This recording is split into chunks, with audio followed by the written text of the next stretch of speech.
Hello সবাইকে, আশা করছি সবাই অনেক বেশি ভালো আছো। তো চলো শেয়ার করি তোমাদের সাথে আরও একটা দিন। আগের দিন রাত্রির থেকে প্রচণ্ড বৃষ্টি হয়েছিল, তাই চারিপাশটা বড্ড বেশি চনমনে লাগছিল। তবে আমার প্রচণ্ড মাথা ধরেছিল, তাই সকাল সকাল উঠে আগে কিশমিশ ভেজানো জল আর তারপর একটু চা খেয়ে নিয়েছিলাম। তারপর যেহেতু বললামই দেরি হয়েছে, তাই ওদিকে দেখলাম মিষ্টি মোটামুটি সবটাই কেটে কুটে গুছিয়েও নিয়েছে, কয়েকটা রান্নাবান্না করেও রেখেছে। আমার বেশি দেরি লাগলো না ওই জন্য রান্না করতে। ফুলকপি আর আলুর ঝোল করেছিলাম।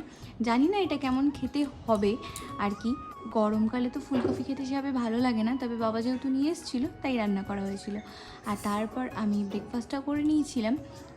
রোদ খাওয়ানোর জন্য কিছু জামা কাপড় রেখেছিলাম, আর সেগুলো তুলে এনে কিছুক্ষণ বাইরে রেখে পাট করে নিচ্ছিলাম। এইদিকের মোটামুটি সমস্ত কাজবাজ কমপ্লিট করে আমি চলে গেছিলাম বাড়িতে, আর লাঞ্চটা আমি ওই দিন বাড়িতেই করেছিলাম। তো আজকের মতন এতটুকুই, চলো টাটা, দেখা হচ্ছে অবশ্যই পরের কোনো ব্লগে।